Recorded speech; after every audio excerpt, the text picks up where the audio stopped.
ఇది ప్రజా వేదిక. జీ న్యూస్ ప్రేక్షకులకు నమస్తే. నేను స్వప్న, జర్నలిస్ట్. సో ఇంకో వార్త ఏంటి అంటే, నేను చెప్పాను కదా, గ్రూపులలో కూడా ఫార్వర్డ్ చేశాను యాక్చువల్గా. సో మన ప్రెస్ క్లబ్లో మన అధ్యక్షులు వచ్చేసి Nagaraju sir and general secretary వచ్చేసి సదయ్య సార్, ఇంకా ట్రెజరర్ వచ్చేసి మన అమర్ సార్. సో గతంలో నా మీద గాడిపల్లి మధు సార్ కూడా వార్తలు రాశారు. అంటే నేను బ్లాక్మెయిలర్ని అని చెప్పేసి అని, ఇంకేంటి అసలు జర్నలిజం ఓనమాలు తెలియదని, అసలు జర్నలిజం అంటేనే తెలియదు అని చెప్పేసి అని, ఇంకా వివిధ రకాలుగా చేశారు. నేను ఏమీ ఫీల్ కాలేదు. ఎందుకంటే నిజంగా నేను ఒకవేళ దొంగ జర్నలిస్ట్ని అయితే అయ్యో అలా అంటున్నారు ఇలా అంటారని చెప్పి, ఇప్పుడు గుమ్మడికాయల దొంగ ఎవరంటే భుజాలు తడుముకున్నట్టు అన్నట్లుగా నేనేం భుజాలు తడుముకోనండి. ఎందుకంటే దొంగను కాదు కాబట్టి, ఒక సర్టిఫైడ్ జర్నలిస్ట్ని నేను. సో నేనెందుకు ఏమైనా డబ్బులు ఇచ్చుకొని అక్రిడేషన్ కొనుక్కున్న దొంగనా, లేకపోతే అన్న బాబా అని చెప్పేసి అని వచ్చి నా పేరన్నా ప్లీజ్ అన్నా అదన్నా ఇదన్నా అని చెప్పేసి అని ప్రెస్ క్లబ్లో సభ్యత్వం ఇవ్వండి అన్నా అని చెప్పేసి అని వచ్చిన ఇదా. సో ఇంకేంటి, ప్రెస్ క్లబ్ మెంబర్షిప్ ఐజేఈలో చెప్పాను కదా ఆల్మోస్ట్ ఉంది అని చెప్పేసి అని, మెంబర్షిప్ ఉంది అని చెప్పేసి అని, అది అమర్ సార్ దగ్గరే ఉంటుంది నాది స్లిప్. సో ఇలా అనమాట జర్నలిజం చేసి వచ్చిందని చెప్పాను కదా. ఇక మళ్ళీ నేను ప్రతిదీ చెప్తూ ఉంటే ఏదో డబ్బా నాకు. నేను ఒకసారి నాకు ఫోన్ చేసి అన్నాడు, ప్రతిసారి నీ గురించే మాట్లాడుకున్నావు, ప్రజల గురించి ఏం సమస్యలు తీయట్లేదు. ప్రజల గురించి సమస్యలు ఏంటి? సక్కు రూపావతి అనే ఆమె నా చుట్టమో నా చెల్లెనో నా అక్కనో కాదు కదా, ఇక్కడ కాదు అక్కడ నల్గొండ దగ్గర నుంచి వచ్చిన అమ్మాయిని మీరెవ్వరైనా చేశారో లేదో నాకు తెలియదు, కానీ యాజ్ ఏ ఉమెన్గా నేను చేసిన. ఎంత చేసిందంటే ఎవ్వరు తట్టుకోలేరు ఆ మాటలకు కానీ, లేకపోతే దానికి నిజంగా ఎంత నరకం అనుభవించిందంటే అయినా పోరాడతా. ఎంత పోరాడతా అంటే చావో రేవో అంతే. తప్పు చేసిన వాడికి శిక్ష కంపల్సరీ పడాలి అనేంతలా డెఫినెట్లీ ఆ అమ్మాయి వెనకాల నిలబడతా. చచ్చినా వీరమరణం పొందుతా. నేనేదో వచ్చి ఇప్పుడు ప్రెస్ క్లబ్లో ప్రెస్ మీట్ పెట్టడానికి నేనేదో నన్ను చంపుతాడు అది ఇది అని చెప్పేసాను కాదు. నేనేంటంటే ఓపెన్గా అందరికీ చెప్పాలనుకుంటున్నా, రేపు ఒకవేళ నన్ను ఎవరు మర్డర్ చేసినా నాగేందర్ అనుచరులు మాత్రమే అని చెప్పేసి ఓపెన్గా చెప్పిన నేను అంతే. అక్కడ అర్థమైపోయింది. వరంగల్ వాయిస్ అన్న వార్త రాయలేదు, Shivanna the great Mahanagaram paper నడుపుతున్నటువంటి శివన్న వార్త రాయలేదు. ఎందుకంటే ఇవన్నీ వార్తలు కావు. చెప్పినా కదా, గ్రూప్లో పంపించినా కదా, మోనాలిసా మూతి దగ్గర మైక్ పెట్టి ఏ అని చెప్పేసి అని వార్తలు తీసిన కొందరు సీనియర్ మోస్ట్ జర్నలిస్టులు అన్నలు తమ్ముళ్ళు, మీరు తోపులబ్బా నిజంగా. సక్కు రూపావతి మీకు సమస్యగా కనిపించలేదు. పాపం ఫిజికల్లీ ఛాలెంజ్డ్ అమ్మాయి, కొంతమంది రాలేదు, కొంతమంది వచ్చిన అన్నలు చూసింది కదా అమ్మాయి కింద ఎలా నడుస్తుందని. మన ఇంట్లో లేరా అన్న అలాంటి? ఇప్పుడు ఆడపడుచులు ఉన్నారు కదా మన ఇంట్లో, తల్లో చెల్లో భార్యో ఎవరో ఒకరు. ఆమె వచ్చిన తర్వాత కూడా చూశారు కదా కొందరు. ఈనాడు అన్న పేరు, ఆ తమ్ముడు, అన్న కూడా కాదు పాపం, చిన్న అబ్బాయి నాకంటే అనుకుంటా, ఆ తమ్ముడు, ఇంకా మరి ఏబిఎన్ నాకంటే చిన్నోడో పెద్దోడో తెలియదు, కానీ వీళ్ళు మరి వార్త చెప్పాను కదా డిలీట్ చేశారు, లేదంటే కనుక పైదాకా వెళ్ళిందో వాళ్ళే. ఏది అప్రస్తుతం మనకేమైనా, ఇక నేను మాట్లాడను ఏంటిది అనేది ప్రతి ఒక్కరికి తెలుసు. జెన్యున్గా ఉన్న జర్నలిస్ట్ అన్నలకి తమ్ముళ్ళకి తెలుసు. ఇక మిగతా వాళ్ళకి మనకి వస్తేనే మనం చేద్దాం, లేకపోతే లేదు. ఎందుకు ఐజేయు మన శ్రీనివాస్ రెడ్డి సార్ మీద వార్త తీసింది, ఇప్పుడు మనం అలా చేస్తే కనుక రేపటి రోజున మనకి అక్రిడేషన్స్, మనకి ల్యాండ్స్, లేకపోతే ప్రెస్ క్లబ్లో మెంబర్షిప్లు ఇవన్నీ అవుతాయి, ఎందుకు మనకు అంత అవసరమా అని చెప్పి అనుకున్నారు అన్నలు తమ్ముళ్ళు కొందరు. ఏమో దానికి కారణం నాకైతే తెలియదు. బట్ ఇక్కడ సదయ్య సార్ నిజంగా he's such a great person. నేను చెప్తున్నాను కదా, సచ్ ఎ గ్రేట్ పర్సన్. నేను ఎప్పుడైతే కాల్ చేసినప్పుడు నా ఎదురుగానే మన సాక్షి ఒక బ్రదర్, ఇంకొక ఆమె జూనియర్ అమర ఏదో అంటూ ఉంటారంట, నాకంత తెలియదు, ఆ బ్రదర్ ఉన్నారు. నేను కాల్ చేసినప్పుడు పాపం సార్ ఏదో ఫంక్షన్లో ఉన్నారు. నేను వాయిస్ మెసేజ్ పంపించాను అనమాట. వెంటనే ఇమీడియట్గా నాకు కాల్ చేసేసిండ్రు. చేసి మేడం చెప్పండి ఏంటి అనేసి అంటే నేను అంతా మాట్లాడాను. సార్ నాకు ఇట్లా సో అండ్ సో అంటే నల్గొండ అమ్మాయి అంటే ఆ అమ్మాయిది ఇక్కడ ఎందుకు మేడం ప్రెస్ క్లబ్లో అనేసి అంటే లేదు సార్ ఆ అమ్మాయిది నేను కేసు వాదిస్తున్నాను కాబట్టి సో నాకు ఇలా బెదిరింపు కాల్స్ వస్తున్నాయి, నిజమైన కామెంట్స్ వస్తున్నాయి అనేసి అంటే ఓకే మేడం అని చెప్పేసి అంటే ఒక 10 నిమిషాలు టైం ఏమన్నారు, ఓకే అన్నాను. తర్వాత ఆ రోజు చేయలేదు, మళ్ళీ నెక్స్ట్ డే అనుకుంటా, నెక్స్ట్ డేను ఈవినింగ్ చేశాను. మొత్తానికి చేసిన తర్వాత నేనే చెప్పాను డేట్ 23 and 10:30 టైం నాకు ప్రెస్ క్లబ్లో ప్రెస్ మీట్ పెట్టుకోవడానికి అవకాశం కల్పించండి సార్ అని చెప్పేసి అన్నాను. తర్వాత సార్ అన్నారు ఓకే మేడం అని చెప్పేస్తానన్నారు. ఇంకా ఇదంతా కూడా ఆ ప్రాసెస్ అంతా కూడా రాసి పంపించాను. కానీ sir Sadayya sir really thank you so much sir. నిజంగా అసలు మీరు నా మీద అంటే ఎవరు చెప్తే వార్త రాశారో అక్కడ మీ నేమ్స్ కింద పెట్టారు మహానగరం పేపర్లో నేను బ్లాక్మెయిలర్ అని దొంగనని. బట్ ఆయన అబౌట్ మై సెల్ఫ్ సార్ నాకు తెలుసు నేనేంటి అనేది. బట్ ఎవరో ఏదో అన్నారని చెప్పేసి నేను ఎలా అవుతాను సార్, అది కాదు. ఎందుకంటే నేను ఎవరి మీద నింద వేస్తే కనుక నిరూపిస్తాను, బట్ నా మీద నింద వేసినప్పుడు నిరూపించట్లేదు. అదే సార్ నాకు అదే కొంచెం బాధగా అనిపిస్తుంది. కానీ ఒకటి సార్, దానికి మాత్రం ప్రెస్ క్లబ్లో ప్రెస్ మీట్ పెట్టుకోవడానికి అవకాశం కల్పించినటువంటి ప్రెస్ క్లబ్ సభ్యులందరికీ మెయిన్ ఇంపార్టెంట్లీ ముఖ్యంగా సదయ్య సార్కి చాలా ధన్యవాదాలు.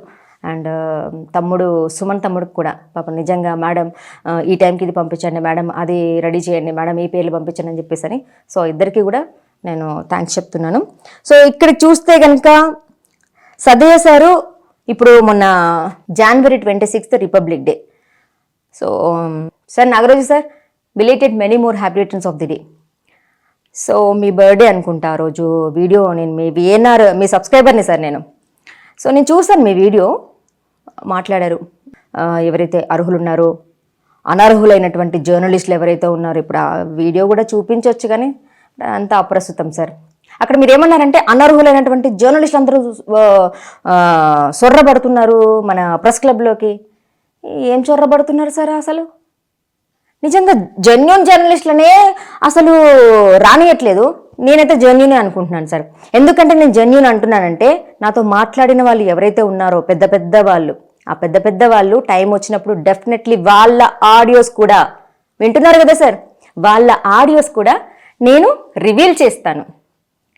నేను నిజంగా జెన్యూన్గా ఉన్నానో లేదో అని ఎవరైతే నాతో మాట్లాడారో ఎవరెవరైతే నాతో మాట్లాడారో ప్రతి ఒక్క ఆడియో నేను రిలీజ్ చేస్తాను. సో ఆ సదయ్య సారు ఏం పంపించారు, ఏది మనకి యాక్చువల్గా క్యాలెండర్ ఆవిష్కరణ, ప్రెస్ క్లబ్ది క్యాలెండర్ ఆవిష్కరణ జరిగిందంట. సో ఆవిష్కరణ జరిగినప్పుడు ఒక ప్రెసిడెంట్ లేదంటే కనుక జనరల్ సెక్రటరీ వీళ్ళందరూ ఉన్నప్పుడు పాపం సదయ్య సార్కి ఏదో వాళ్ళ అత్తయ్య గారు సంథింగ్ ఏదో కాలం చేస్తే ఆయన రాలేక పాపం కాల్ చేశారంట. నాగరాజు సార్ ఒకటే క్వశ్చన్ అడుగుతున్నాం, సరే మేమందరం అదే మీరు దొంగ జర్నలిస్టులు అన్నారు కదా పక్కన పెట్టేసేయండి, ఆ సదయ్య సార్ అయితే ఆ ప్రెస్ క్లబ్లో ఒక పర్సనే కదా, జనరల్ సెక్రటరీ కదా, మరి తనకి ఇన్ఫార్మ్ చేయకుండా కనీసం క్యాలెండర్ ఆవిష్కరణ అది ఏమి తెలపకుండా ఇచ్చేయకుండా ప్రతి ఒక్క పని మీరే చేస్తున్నారు అని చెప్పేసి అని మీ మీద ఆరోపణలు చేస్తూ ఒక వార్తా జనవాణి గ్రూప్లో పెట్టారు. ఇది కూడా నిందనేనా సార్? నమ్మూద్రి సార్ తప్పుడు అసత్య ప్రచారాలు చేస్తున్నాడు, వాట్సాప్లో ఇలాంటి వార్తలు పంపించడం వల్ల, అసత్య ప్రచారాలు చేయడం వల్ల సో ఎక్కడో జిల్లాలో ఉన్నవారు ఉన్నారు, సో వాళ్ళ ముందట ప్రెస్ క్లబ్ది పరువు పోతుంది అన్నారు. అసలు యాక్చువల్గా మీ మీద రాశారనుకుంటా, మీరేమో ప్రెస్ క్లబ్ అందరినీ ఇంక్లూడ్ చేసి చేస్తున్నారు. అందులో పాప మంచి వాళ్ళు మంచి జర్నలిస్టులు కూడా ఉన్నారు సార్. అట్లా అనకండి, మీ మీద ఒకవేళ కామెంట్ చేస్తే మీరే రిప్లై ఇవ్వండి, కానీ అందరినీ అన్నారు అని చెప్పేసి అని అది కరెక్ట్ కాదు సార్. నేను మీకు చెప్పాల్సిన అవసరం లేదు, ఎందుకంటే you are the senior most journalist. So నేనంటే ఇంకా మీ అంత అనుభవం ఉండకపోవచ్చు, మీ అంత నాలెడ్జ్ కూడా ఉండకపోవచ్చు. సో నేను అనేది ఏంటంటే మీ మీద ఇట్లా అపవాదు వచ్చినప్పుడు మీరు నిరూపించుకోండి, కానీ ప్రెస్ క్లబ్ వాళ్ళందరూ కూడా మీ మీద చర్యలు ఎందుకు తీసుకోకూడదని నంబూద్రి సార్ని అన్నారు. సరే నంబూద్రి సార్ మీకు ఎప్పుడు జనవాణిలో నెగిటివ్ వార్తలే రాస్తారా అని అనుకుందాం. మరి సదయ్య సార్ అయితే అందులో ఒక మెంబరే కదా, ఏది రాసినా ఇప్పుడు నన్ను బ్లాక్మెయిలర్ ఒక దొంగ అని చెప్పేసి అని అన్నప్పుడు అక్కడ పాపం Nagaraju sir, next Sadayya sir, Amar sir, Gadipalli Madhu sir అని చెప్పేసి అని రాసినప్పుడు ఇప్పుడు వీళ్ళందరూ కూడా వాళ్ళందరికీ నేను ఎగెనెస్టే. మరి సదయ్య సార్ కూడా ఇప్పుడు మీ మీద గ్రూప్లో ఎందుకు ఇలా పోస్ట్ చేశారు, ఏం పోస్ట్ చేశారనేది నేను ఇప్పుడు చదువుతాను. గౌరవ కమిటీ సభ్యులకు నమస్కారం. గ్రేటర్ వరంగల్ ప్రెస్ క్లబ్ లో ఆదివారం జరిగిన జెండా కార్యక్రమంకు మా చిన్నత్త చనిపోయినందున రాలేకపోయాను. ఈ రోజు ప్రెస్ క్లబ్ లో జరిగిన మన క్యాలెండర్ ఆవిష్కరణకు తయారీకి నాకు కనీసం సమాచారం లేదు. గతంలో సుమారు 2 నెలల క్రితం గౌరవ అధ్యక్షులు వేముల నాగరాజు గారు క్యాలెండర్ తయారు చేయడానికి ఒక ఆసుపత్రి వారు ముందుకు వస్తున్నారని చెప్పారు. దానికి నాతో పాటు చాలా మంది ఓకే అన్నారు. ఆ తర్వాత దాని ప్రస్తావన మరెక్కడా రాలేదు. దానిని రూపొందించి కనీసం ప్రూఫ్ కూడా నాకు తెలియలేదు. ఈ రోజు ఉదయం 8 గంటలకు గౌరవ అధ్యక్షులు నాగరాజు గారికి నేను ఫోన్ చేసి జన్మదిన శుభాకాంక్షలు తెలిపి జెండా కార్యక్రమంకు రాలేకపోతున్నట్లు విషయం తెలియజేశాను. అట్టి సమయంలో కూడా క్యాలెండర్ ఆవిష్కరణకు సంబంధించిన విషయం నా దృష్టికి తీసుకురాలేదు. బహుశా నాకు చెప్పడం అధ్యక్షుల వారికి ఇష్టం లేదు కావచ్చు. చెప్పకపోతే ఏమవుతుంది అనే ఆలోచన కూడా కావచ్చు. నాకు మాత్రం ఈ విషయంలో చాలా బాధ కలిగింది. తప్పే కదా నాగరాజు సార్. సో గణతంత్ర దినోత్సవం రోజు మీకు కాల్ చేశారు, ఎందుకంటే మీ బర్త్డే కాబట్టి విష్ చేశారు. విష్ చేసిన తర్వాత కనీసం ఆ రోజు మీరు క్యాలెండర్ చాలామంది జర్నలిస్టులు అందరూ కూడా నిలబడ్డారు, క్యాలెండర్స్ పట్టుకొని ఫోటో దిగారు, మీ ఛానల్లో విఎన్ఆర్ న్యూస్ ఛానల్లో వేసుకున్నారు. సదయ్య సార్ ఏం చేశారు? సదయ్య సార్ కూడా ఒక జనరల్ సెక్రటరీ కదా, తనకి మీరు గౌరవించారు. అంటే మీరు ఒక ప్రెసిడెంట్ అయినా ఒక అధ్యక్షులైనా తర్వాత సార్దే కదా, తనకి మీరు చెప్పాల్సిన బాధ్యత మీకు ఉండాలి కదా. అదేంటి సార్ అలా చేశారు? సార్ ఇక్కడ అంటూనే ఉన్నారు కదా, చాలా బాధ కలిగింది నాకు అని చెప్పేసి అని. చెప్పొద్దు అనుకున్నారు ఏంటో అని చెప్పేసి అని కూడా అన్నారు. ఇంత దారుణం ఏంటి సార్ అసలు? చెప్పకపోతే ఏమి అవుతుంది అనే ఆలోచన కూడా కావచ్చు. నాకు మాత్రం ఈ విషయంలో చాలా బాధ కలిగింది. ఎందుకంటే దీనికంటే ముందు ప్రెస్ క్లబ్లో అభివృద్ధి కార్యక్రమాల విషయంలో కొన్నిటిలో సమాచారం ఉండడం లేదు. అయినప్పటికీ అదేంటి సదయ్య సార్, మీరు ఇప్పుడు రాశారు కొన్నిటికి నాకు సమాచారం ఉండట్లేదు అన్నారు. అన్నీ ఓపెన్గా చేస్తాము మేము, ఇలా పిచ్చి పిచ్చిగా ఎవరైనా వచ్చి పిచ్చి రాతలు రాస్తే మేము ఊరుకునేది లేదు, మేము ఓపెన్గా పెట్టేస్తాము, సభ్యత్వం ఎప్పుడు ఇస్తున్నాము, లేకపోతే ప్రెస్ క్లబ్లో ఎప్పుడు మేము ప్రెస్ క్లబ్ మెంబర్స్గా తీసుకుంటాము అనేది ఓపెన్గా చేస్తాము అని చెప్పేసి అని నాగరాజు సార్ అంతా ఓపెన్గా ది గ్రేట్ మహానగరం పేపర్లో రాస్తే మీరేంటి సార్ నిందలు వేస్తున్నారు సదయ్య సార్? మరి ఇప్పుడు సదయ్య సార్ వేసింది నిందనా లేకపోతే నిజమా నాగరాజు సార్? ఏమో, ఇది కూడా నాకు తెలియదు సార్. నేనైతే మిమ్మల్ని ఏం కామెంట్ చేయట్లే. ఇక్కడ ఉన్నది మాత్రమే ఏదైతే వాట్సాప్లో గ్రూప్లో వచ్చినటువంటి దాన్ని మాత్రమే చదువుతున్నా నేను. దయచేసి సీనియర్ జర్నలిస్టులు నేను తప్పుగా మాట్లాడినా తప్పులు చదివినా క్షమించగలరని కోరుతూ, అయినప్పటికీ నేను అడగలేదు. ఇప్పటి వరకు ప్రెస్ క్లబ్లో జరిగిన అభివృద్ధి కార్యక్రమాలలో అన్ని పనులు అధ్యక్షుల వారే చేయించారు. ఒక్క బాత్రూంలు కోశాధికారి చేయించారు. అదేంటి, అన్ని పనులు ఆసరి చేసి జస్ట్ బాత్రూంలు మాత్రమేనా? అంటే నాకు ఇది అర్థం కాలేదు సార్. బాత్రూంలు ఏంటి? ఎవరికైనా ప్రెస్ క్లబ్లో ఎవరికైనా అర్థమైతే కామెంట్ పెట్టరు కదా, ఎందుకంటే ఇక్కడ కామెంట్ పెడితే మళ్ళీ రేపటి రోజున ప్రెస్ క్లబ్లో మెంబర్షిప్కి కానీ, ప్రెస్ క్లబ్లో ఇచ్చేటువంటి ఇళ్ల స్థలాలకు కానీ, లేదంటే కనుక ప్రెస్ క్లబ్లో అక్రిడేషన్కి సిగ్నేచర్స్ ఎక్కడైతే ఆఫీస్ నుంచి వచ్చినప్పుడు వీళ్ళకి పెట్టాలి, కమిటీ వాళ్ళు ప్రెస్ క్లబ్ అక్రిడేషన్ కమిటీ వాళ్ళు కూర్చున్నప్పుడు ఎందుకు వచ్చిన లొల్లి మనకి? జస్ట్ చూస్తూ ఉందాం, ప్రేక్షక పాత్ర వహిద్దామని చెప్పేసి అని అనుకునే వాళ్ళు కామెంట్ పెడతారని నేను అనుకోను. ఎందుకంటే సక్కు రూపావతి విషయంలోనే మీరు కొంతమంది వార్త రాయినప్పుడు ఈ విషయంలో నా వీడియోకి కామెంట్ పెడతారని నేను ఎందుకు అనుకుంటా? జర్నలిస్ట్ అంటే ప్రశ్నించడమే సార్, ప్రశ్నించడమే. కానీ మనం ఆ ప్రశ్నలే మర్చిపోయాం. ప్రశ్నించాలని అందరికీ ఉంటుంది. పోన్లే, ఎందుకు మనకెందుకు, ఎవరో ఒకరు ప్రశ్నిస్తారు, ఏదో అక్కడ న్యాయం జరుగుతుంది, ఆ న్యాయం మన దాంట్లో కూడా మనకు కూడా జరుగుతుంది అని చెప్పేసి అని అనుకుంటారే తప్ప మనకెందుకులే అంటే ఇలాగే ఉంటాం సార్. అన్ని డిస్టిక్లో అన్నీ అయిపోతాయి, కానీ ఓన్లీ వరంగల్ డిస్టిక్కే ముందు పడదు వెనక పడదు. ఇలాగే still it has been going on అంతే. వారు చేసిన పనులకు చెక్కులను కూడా ఏ రోజు ఆపిన సందర్భం లేదు. అభివృద్ధి పనులకు మద్దతు తెలపడం తప్ప అధ్యక్షుల వారి పనిలో ఎక్కడా అడ్డుపడలేదు. గ్రేట్ సార్ మీరు నిజంగా. అసలు ఇప్పటికే అధ్యక్షుల వారికి ప్రధాన కార్యదర్శికి మధ్య పడడం లేదనే ప్రచారం ఉంది. ఆ అపవాదు వల్ల అభివృద్ధి పనులు ఆగకూడదని నా నుండి అట్టి పనులకు నో రాలేదు. నిజంగా ఎంత గొప్ప మనసుంటే సో అంటే ఏం జరుగుతుందో నాకైతే తెలియదు, కానీ ఆ అభివృద్ధి పనులు ఎక్కడ ఆగిపోతాయో అని చెప్పేసని దేనికి కూడా నో చెప్పకుండా ప్రతి ఒక్క పనికి కూడా నాగరాజు సార్తో నడిచాడంటే హ్యాట్స్ ఆఫ్ సార్ నిజంగా మీకు. ఇలా ప్రతిసారి సర్దుకుపోతుంటే అధ్యక్షుల వారు మాత్రం అంతా నా కంట్రోల్లో ఉంది, ప్రధాన కార్యదర్శికి చెబితే ఎంత, చెప్పకపోతే ఎంత అనే ధోరణిలో నడుస్తున్నట్లు నాకు అనిపిస్తుంది. పాపం చూడు ఎంత బాధపడుతున్నారు అంటే, ఈయనకు చెప్తే ఎంత, చెప్పకపోతే ఎంత. సదయ్య సార్ ఇప్పుడు నా మీద వార్త రాసేటప్పుడు మీకు కూడా మీతో పాటు నడిచారుగా, అదే నేను దొంగ జర్నలిస్ట్ని కదా, మరి మీతో పాటు నడిచి మహానగరం పేపర్లో వార్త రాశారు కదా, మరి అదేంటి సార్ నిజంగా ఒక క్యాలెండర్ ఆవిష్కరణ ఒక్క మాట చెప్తే ఎంత బాగుండేది. నిజంగా సదయ్య సార్ విషయంలో మీరు ఎందుకు ఇంత కఠినంగా వ్యవహరిస్తున్నారో నాకైతే తెలియదు. ముమ్మాటికి సరైంది కాదు.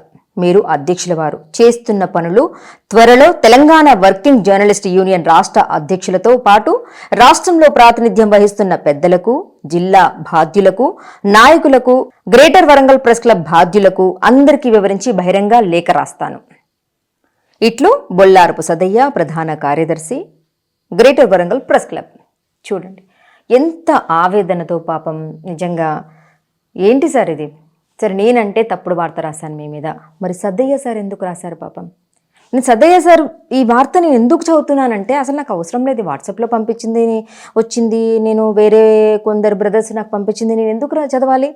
ఎంత ఇప్పుడు నేను చెప్పాను నాకు మ్యాన్ పవర్ తక్కువ ఉంది, వార్తలు కూడా నేను ఎక్కువ చేయలేనని, కానీ ఎందుకు ఇంత టైం తీసుకొని ఇక్కడ చదవడానికి గల కారణం ఏంటి అంటే, సరే నేను తప్పుడు వార్త మీ మీద వేశాను అనుకుందాం, మరి ఇక్కడ జనరల్ సెక్రటరీ ఎందుకు వార్త రాయాల్సి వచ్చింది జనవాణి గ్రూప్లో?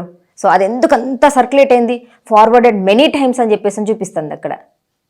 మరి నిజంగానే స్వప్న ఒకప్పుడు అంటే రీసెంట్గా చేసినటువంటి వార్తలన్నీ వాస్తవమే కదా సార్?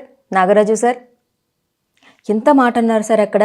మీరు ఫ్లాగ్ హాయిస్టింగ్ చేసేటప్పుడు కొందరు జర్నలిస్టులు కాని వాళ్ళందరూ కూడా ఏంటి సార్ సొర్రబడ్డానికి గొర్రెలా, మేకలా, లేకపోతే ఇంకేమైనా ఎలుకలా?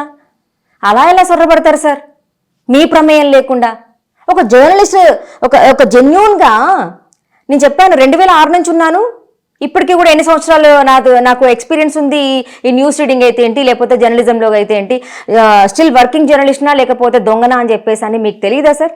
మీకు కాదు, మీరు ఎవరినైతే వెళ్ళి కలుస్తున్నారో, నా గురించి ఎవరినైతే ఎంక్వైరీ చేస్తున్నారో మరి వాళ్ళకి తెలీదా నేను నిజంగా ఉన్నానా లేదా? వార్తలు ఏదో స్టైల్గా కనబడడం కోసమని ప్రతి వాళ్ళు చూస్తున్నారా లేదా అని చెప్పేసి అని ఏమైనా స్టైల్స్ చేస్తున్నానా నేను? ఎవ్వరూ చేయలేనటువంటి పని సక్కు రూపావతి గురించి ఎన్ని స్ట్రగుల్స్ ఫేస్ చేశానో మరి ఎవరు చేశారు? ఎవరైనా చేశారని ఎందుకు అడుగుతున్నానంటే ప్రెస్ మీట్ పెట్టాను సార్. ఏం మాట్లాడారు సార్ మీరు ఫ్లాగ్ హాయిస్టింగ్ తర్వాత? మన గౌరవ media academy chairman sir accreditations మీద, ఇళ్ల స్థలాల మీద సంథింగ్ ఎవరైతే అర్హులు ఉన్నారు అని చెప్పేసి అనర్హులు ఉన్నారు అని చెప్పేసి ప్రెస్ క్లబ్లో ఉన్న వాళ్ళే నాకు కాల్ చేసి చెప్పారు, ఇంతమంది వీళ్ళు ఇప్పుడు వచ్చారు వాళ్ళు అప్పుడు వచ్చారు అని చెప్పేసి. మరి నేను చెప్పినవన్నీ కూడా అవాస్తవాలు అంటారా? సరే సార్ వాళ్ళందరి అవాస్తవాలే అనుకుందాం. స్వప్న అప్లికేషన్ ఫామ్ ఇచ్చింది, ఇళ్ల స్థలాల గురించి ఏమైంది సార్ అడిగాను కదా, పల్లీల పొట్లాలు కట్టుకోవడానికి వాళ్ళకి ఇచ్చేశారా, అసలు ఏమైంది అని చెప్పేసి. గాడిపల్లి మధు సార్ ఇప్పుడు మాట్లాడారే, స్వప్న అన్ని కూడా తప్పుడు వార్తలు రాస్తున్నావు, అలా చేసేస్తావా ఇలా చేస్తావా, శ్రీనివాస్ రెడ్డి మీద ఇలా చేస్తావా అని చెప్పేసి మాట్లాడారు కదా. సరే పెద్దవారు నేను తప్పుడు వార్తే రాశానని మీరు అనుకుంటున్నారు, నేనైతే అనుకోవట్లేదు. ఎందుకంటే అందరితో రెస్పెక్ట్గా మాట్లాడినటువంటి సార్ మరి నాతో ఎందుకు అంత ఆర్గ్యుమెంట్ చేయకు నాతో అని చెప్పేసి అన్నారు. నేను చేసింది వాస్తవమే, అది నిజమే అని నేను అనుకుంటున్నా. మరి ఇప్పుడు పాపం సదయ్య సార్ నేను రియల్లీ రెస్పెక్ట్ చేస్తున్నాను సార్ని, ఎందుకంటే నేను అడగ్గానే నాకు ఛాన్స్ ఇచ్చారు ప్రెస్ మీట్ పెట్టుకోవడానికి. ఈవెన్ కేఏ పాల్ సార్కి కూడా ఆ అవకాశం దక్కలేదు. అప్పుడు కూడా నాగరాజు సార్ మీద పంపించినటువంటి వార్త ఎవరో బ్రదర్ నాకు పంపించారు, ఒక చిన్న క్లిప్పింగ్ నాకు పంపించారు ఒక బ్రదర్. పంపిస్తే నేను కూడా అనుకున్నాను, ఒక్కటే చెప్తున్నాను నాగరాజు సార్, యదా యదా హి ధర్మస్య గ్లానిర్భవతి భారత అభ్యుత్థానమ ధర్మస్య తదాత్మానాం సృజామ్యహం పరిత్రాణాయ సాధూనాం వినాశాయ చ దుష్కృతం ధర్మ సంస్థాపనార్థాయ సంభవామి యుగే యుగే. సో భగవంతుడు మనం తప్పులు చేసినా క్షమించవచ్చు, కానీ కాలం, కర్మ ఎప్పుడు ఎవరిని క్షమించదు సార్. ఏదో ఒక రూపంలో తప్పకుండా బయటపెడుతుంది. సో నేను చేసిన వార్తలన్నీ తప్పుడు వార్తలని చెప్పేసని నన్ను ఇలా దుష్ప్రచారం చేస్తున్నారు, ప్రెస్ క్లబ్ మీద పడుతున్నారు, ఏడుస్తున్నారు, చేస్తున్నారు, వార్తలు అసత్య ప్రచారాలు చేస్తున్నారు. నన్నే కదా, ఇప్పుడు నంబుద్రి సార్ను కూడా అన్నారు కదా. మరి ఇప్పుడు సదయ్య సార్ ఎందుకు మీ మీద ఇలాంటి వార్త గ్రూప్లో ఫార్వర్డ్ చేశారు? అది నా దాకా ఎందుకు వచ్చింది? గాడిపల్లి మధు సార్ విన్నారా, చదివారా? మరి ఇదేంటి సార్, అలా వేస్తావా, ఇలా వేస్తావా, అలా వేస్తావా, ఒక్కసారి విను అనేసి అన్నారు కదా. మరి ఇదేంటి సార్, ప్రెస్ క్లబ్లో ఏం జరుగుతుంది, నా నెంబర్ ఎందుకు బ్లాక్ చేశారు నాగరాజు సార్ అని చెప్పేసి అని అన్నాను. మరి నా అప్లికేషన్ ఫామ్ ఏమైంది అని చెప్పేసి ఒక్కసారైనా నాగరాజు సార్ని అడిగారా? అడగరు కదా, కేవలం ఫోన్ చేసి మాట్లాడతారు అంతే. ఫోన్ చేసి మాట్లాడతారు, మళ్ళీ దాని మీద పెద్ద మనుషులాగా మళ్ళీ ఏం జరిగింది ఏంటి అనేది కూడా కనుక్కోరు. అవసరం లేదు. జస్ట్ ఏంటంటే అక్కడి నుంచి పైనుంచి కాల్ వచ్చినట్టుంది కావచ్చు, ఏం చేస్తున్నారు ఆ అమ్మాయిన్ని వార్తలు తీస్తుంటే ప్రెస్ క్లబ్ మీద, ప్రెస్ మీడియా అకాడమీ చైర్మన్ మీద ఇష్టం వచ్చినట్టుగా వార్తలు వేసేస్తూ ఉంటే ఎంత గౌరవించి మాట్లాడాను నేను.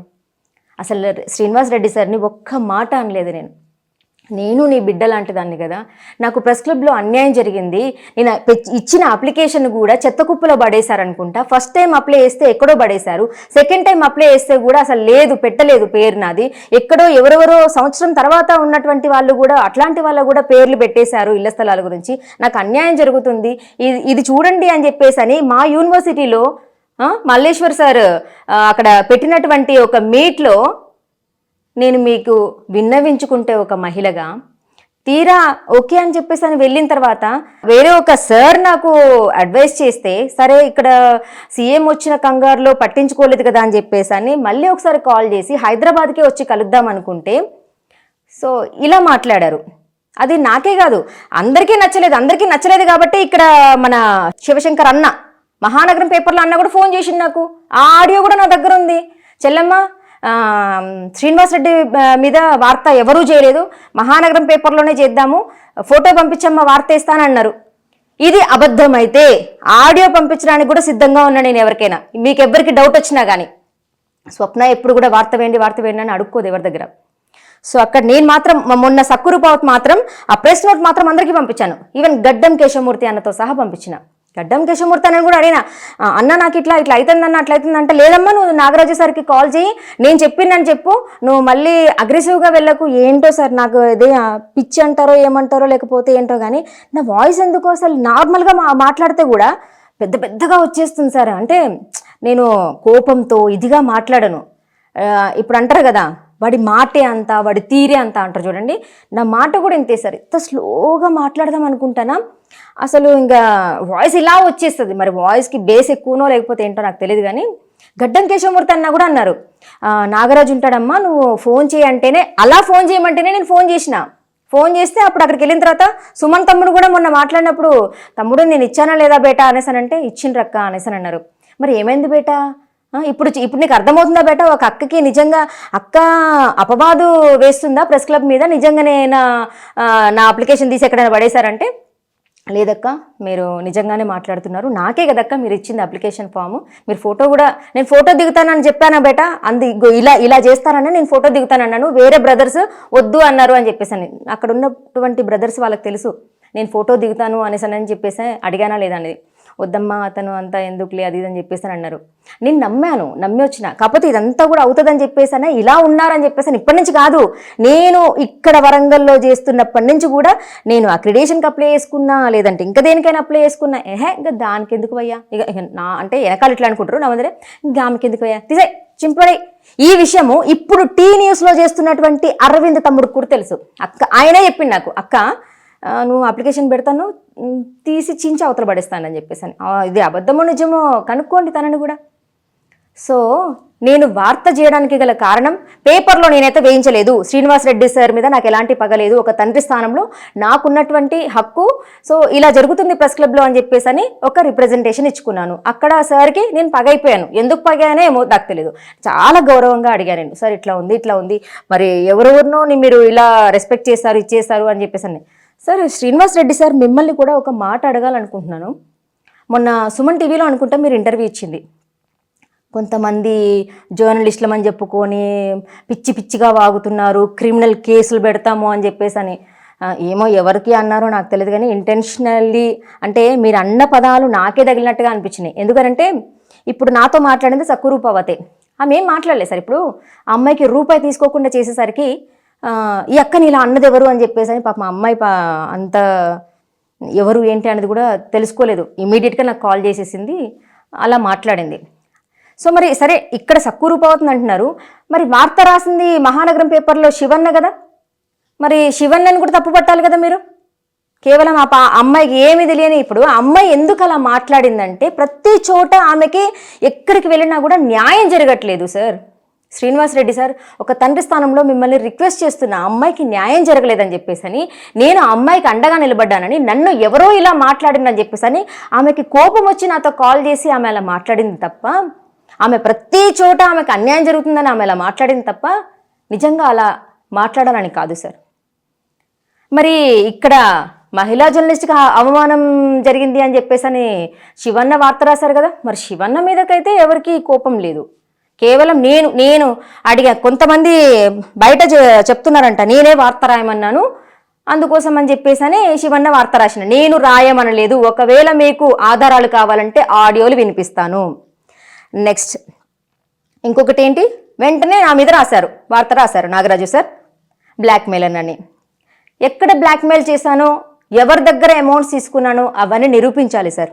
నిరూపించకుండా ఎవరి మీద నిందలు వేయకూడదు. తెలుసు కదా, పరువు నష్టం దావా అని ఒకటి ఉందని చెప్పేసి అని. దానికి నేను వెళ్తే కనుక మరి ఎలా ఉంటుంది అనేది కూడా మీకు కూడా తెలుసు. నేను మీ మీద వేసిన నింద నిరూపించగలను, కానీ మీరు నా మీద వేసిన నింద బ్లాక్మెయిలర్ అని నిరూపించగలరా నాగరాజు సార్? ఇప్పుడు ఎందుకంటే నేను ఒక్కదాన్నే కాదు, ఇప్పుడు సదయ్య సార్ ఎందుకు రాశారు ఈ విధంగా, నంబూద్రి సార్ ఎందుకు రాశారు, ఇలా ఇంకో కొంతమంది ఎందుకు రాస్తున్నారు. ఇంకొకటి వరంగల్ వాయిస్ పేపర్ గడ్డం కేశవమూర్తి అన్న వార్తలు ఆ అన్ననే కదా ఫస్ట్ రాసింది, మరి ఆ అన్న మీద కోపం లేదు. January 26th అప్పుడు మంచిగా అందరూ కలిసే ఉన్నారు, మంచిగా ఇది చేసుకుంటున్నారు. వార్త రాసిందేమో ఆ అన్న, నాకు ఫస్ట్ పేపర్ ఎవరో పంపిస్తే చదివా నేను. మళ్ళీ నెక్స్ట్ టైం ఫోన్ చేసి నేనమ్మా గడ్డం కేశవమూర్తిని అని చెప్పేసి అని అన్న చదువు, నా పేరు కూడా చదువు ఏం పర్లేదు అని చెప్పేసి అని అన్న. ఆ అన్న మీద మీకు ఎలాంటి కోపం లేదు, అందరూ మంచిగానే కలిసిమెలిసి మాట్లాడుకుంటున్నారు, చేస్తున్నారు అని చేస్తున్నారు. ఆ వార్త చదివినందుకు, ఆ వార్త నేను ప్రెస్ క్లబ్ మీద పెట్టినందుకు నేను ఎలా పగయ్యాను sir Nagaraju sir?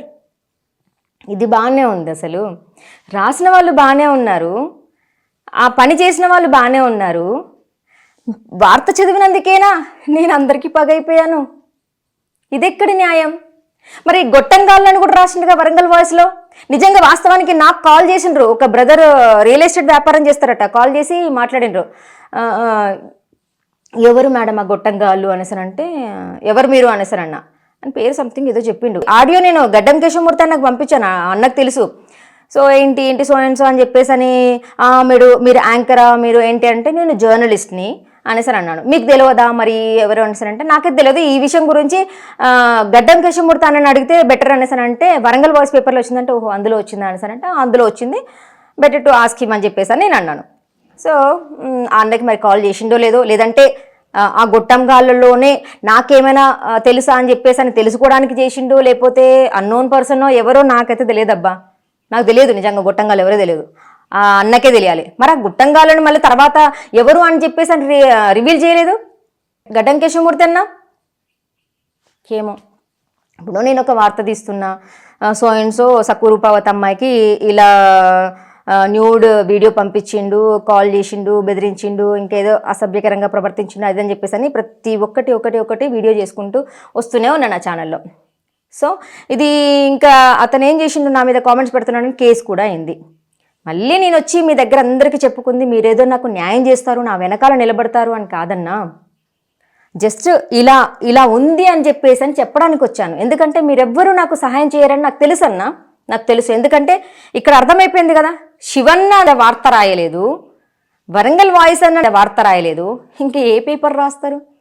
Senior most జర్నలిస్టులు అని చెప్పుకుంటూ ఉంటారుగా. నా సాయశక్తుల మహిళా జర్నలిస్ట్గా ఎవరికైతే మహిళలకు అన్యాయం జరుగుతుందో వాళ్ళ తరపున నా వాయిస్ డెఫినెట్లీ రేస్ చేస్తాను నేను. సో ఇదే అనమాట. సో ఈ నిజంగా మీరు అవినీతికి పాల్పడకపోతే, నిజంగా మీరు జెన్యునే అయితే, నిజంగా ఇంకా జెన్యున్ జర్నలిస్టుల కోసం మీరు పోరాడితే కనుక సదయ్య సార్ ఎందుకు వార్త రాశారు, ఐ మీన్ అంటే గ్రూప్లో ఇలా వార్త పంపించారు, నంబూద్రి సార్ ఎందుకు పంపిస్తున్నారు, ఇంకా కొంతమంది పాపం వాళ్ళు బయటికి రావట్లేదు. ఎందుకంటే వాళ్ళని కూడా నేను ఆ అన్నల్ని తమ్ముళ్ళని తప్పుపట్టను. ఎందుకంటే కొంతమందికి ధైర్యం ఉండొచ్చు, కొంతమందికి ధైర్యం ఉండకపోవచ్చు. ఒకవేళ ఎందుకులే మనకెందుకులే అని చెప్పేసి కూడా కొంతమంది సైలెంట్గా ఉండొచ్చు. ఎంత చేసినా కూడా పాపం వాళ్ళకి న్యాయం జరిగినప్పుడు వాళ్ళు మాత్రం చేసే ముందులే మన టైం వేస్ట్ అన్నీ వృధా అని చెప్పేసి అని సైలెంట్గా ఉన్నారేమో అన్నలు కూడా. కానీ నేనేంటంటే మాట్లాడదాం, ఏమైంది? జర్నలిస్ట్ అంటేనే జనం కోసం కాకపోయినా కనీసం ఒక వాయిస్ని నిజాలు ఏంటిది అనేది నిరూపించాలి కదా. నేను ఒకటే అంటున్నా, చాలామంది అంటుంటారు ప్రెస్ క్లబ్ మీద ఇన్ని వార్తలు ఎందుకు తీస్తున్నావు అనేసి అంటే, ఇప్పుడు ఇంట గెలిచి రచ్చ గెలవాలి అంటారు. మరి నా ఇంట్లో కొందరు ఇలా ఉంటే, ఇలా ఉన్నారు సరిగ్గా నడవండి, సరిగ్గా ఉండండి అని చెప్పేసి అని ఎవరన్నా ఒకరు, చిన్నోళ్ళు అయితే ఏంటి పెద్దోళ్ళు అయితే ఏంటి, ఎవరైతే ఏంటి చెప్పడానికి మంచి, నేను ఒకటే అనుకుంటాను, మంచి శత్రువు చెప్పినా వినాలి అని చెప్పేసి అన్న ఆలోచన నాది. సో ఏమో నేను తప్పు మాట్లాడానో ఉప్పు మాట్లాడానో నాకు తెలియదు, కానీ పాపం సదయ్యసరికి మాత్రం మీరు చేసింది 100కి 100 పాళ్ళు అన్యాయమే నాగరాజు సార్. ఎందుకంటే పాపం మా సార్కి కనీసం క్యాలెండర్ ఆవిష్కరణ ఇలా ఉంది, ఈరోజు ఉంది అని చెప్తే ఏమైంది సార్? నేనేమి ఎవరిని కించపరచట్లేదు, ఎందుకంటే నేను ఒక తోబుట్టు లాగానే. సో దాని మీద స్పందించి నేను మాట్లాడలేదు. లేకపోతే నాకేం అవసరం సార్, ఈ జనవాణి గ్రూప్లో వచ్చినటువంటి వార్త మాట్లాడాల్సిన అవసరం నాకేముంది? ఇంత టైం వేస్ట్ చేసుకొని కెమెరా, కరెంటు బిల్లు, కూర్చొని ఎడిటింగ్ చేయాలి, వాయిస్ ఇంతసేపు ఇవ్వాలి, నాకేమైనా ఇప్పుడు వచ్చేస్తుందా మాట్లాడేస్తే ప్రెస్ క్లబ్ మీద? ఇంకా పగైపోతాను కదా అందరికీ, ఇంకా పగైపోయి ఇప్పుడు ఎలాగో నా మీద వార్త ఇప్పుడు సక్కువని తీసుకొచ్చి ప్రెస్ క్లబ్లో కూర్చోబెట్టి ప్రెస్ మీట్ పెట్టినప్పుడు ఆ వార్త రాకుండా చేశారంటేనే ఏ లెవెల్లో చేస్తున్నారో, ఏ లెవెల్లో ఉన్నారో అందరూ అర్థమైపోతుంది. అంటే నా మీద ఎంత పగబట్టారని. నిజంగా మా బావగారు వలిగొండ కిరణ్ గారు సో నాకు ఒక క్వశ్చన్ అడిగారు, నిజంగా నాకు నవ్వు వచ్చింది అసలు. ఈ క్వశ్చన్ శివన్న అడిగిందంట. యాక్చువల్గా ఏంటంటే శివన్న ఉన్ను మా బావగారు స్కూల్ మేట్స్ అంట. మీ మరదలు అప్లికేషన్ ఇచ్చింది అంటుంది, మరి అక్కడ లేదు కదా అప్లికేషను, ఎక్కడుంది అప్లికేషన్ అని చెప్పేసి అని వాళ్ళు కౌంటర్ ఇస్తే ఏం చెప్పుకుంటుంది, అక్కడ ఆమెది చెల్లదు అని చెప్పేసి అని అన్నాడు. చెల్లడం ఏంటి? ఇప్పుడు రేపటి రోజున ఇళ్ల స్థలాలు లేకపోతే ఇంకేదైనా బెనిఫిట్స్ ఉన్నాయనుకోండి, నేను కేసేనా కోర్టులో? సో నా అప్లికేషన్ ఏమైందని ఆ ఆడియోస్ అయితే ఏంటి లేకపోతే ఇంకేంటి ప్రతి ఒక్కటి ఇచ్చేస్తే ఆ కౌంటర్ ఏదో, ఆ ఎంక్వైరీ ఏంటో పోలీస్ డిపార్ట్మెంట్ అటు నెక్స్ట్ కోర్టే చూసుకుంటారు. ఎందుకంటే మా senior most journalist Gadipalli Madhu sir ఉన్నారు కదా, గాడిపల్లి మధు సార్ ఏదో కేసు వేశారు కదా. సో నేను కూడా వేస్తాను, రేపు ఆబ్వియస్లీ వేస్తాను. ఈ వీడియో ద్వారా మిమ్మల్ని ఎవరిని నొప్పించడానికి కాదు, నిజాలు చెప్తున్నా. ఎందుకంటే ఒక్కరు అవినీతికి పాల్పడితే దాన్ని అదే విధంగా కంటిన్యూ చేస్తే జెన్యూన్గా ఉన్నటువంటి జర్నలిస్టులు నిజంగా నష్టపోతారు. నాగరాజు సార్ మీరు మొన్న అన్నారు, అద్భుతమైనటువంటి మాట అన్నారు. సో ప్రెస్ క్లబ్లో జర్నలిస్ట్ కాని వాళ్ళందరూ సొర్రబడుతున్నారంటే, సొర్రబడడానికి ఏ గొర్రెలో లేకపోతే మేకలో లేకపోతే ఇంకా ఎలకలో కాదు సార్. జెన్యూన్గా ఉన్నవాడు డెఫినెట్లీ వస్తాడు. అందులో మీరు దొంగలెవరు, నిజంగా జెన్యూన్గా ఉన్న వాళ్ళు ఎవరు అనేది మీరు ఆలోచించి నిజాయితీగా దానికి న్యాయం చేసినప్పుడు మీ పేరు నిలబడిపోతుంది. లేదు అంటూ అవినీతికి పాల్పడుతూ అడ్డమైన, నేను అనలేండి మళ్ళీ నాకు ఇక. సో ఇక్కడ నేను అనేది ఒకటే సార్, న్యాయంగా నిజాయితీ పరులకి న్యాయం చేయండి, మళ్ళొచ్చేసారి గెలుస్తారు. ఒకవేళ మీరు ఈ విధంగానే వెళ్తే డెఫినెట్లీ ఈసారి అయితే రారు, ఇది మాత్రం పక్కా. నిజం చెప్తున్నాను, న్యాయమే గెలుస్తుంది సార్. ఎప్పటికైనా ధర్మమే గెలుస్తుంది. అధర్మం ఎప్పటికైనా కొన్ని రోజులు అందలమెక్కి కూర్చుంటుందేమో కానీ తర్వాత న్యాయమే గెలుస్తుంది. సో మిమ్మల్ని ఎవరినైనా నొప్పించినా, తప్పుగా మాట్లాడినా అన్నలకి, తమ్ముళ్ళకి నేను క్షమించమని కోరుతూ, సో ఈ వీడియో ద్వారా నాకు అనిపించింది, నేను చదివింది చెప్పాను అంతే. ఎవరిని ఉద్దేశించి కాదు, ఎవరిని బాధ పెట్టాలని కాదు. ఈ వీడియో కనుక మీకు నచ్చినట్లయితే లైక్ చేయండి, షేర్ చేయండి, సబ్స్క్రైబ్ చేయడం మర్చిపోకండి. మరో వీడియోతో మళ్ళీ కలుసుకుందాం. నమస్తే. న్యాయం వైపు నిలబడే గలం, గంగా ప్రవాహం. For latest updates subscribe to Zee News. ఇది ప్రజా వేదిక.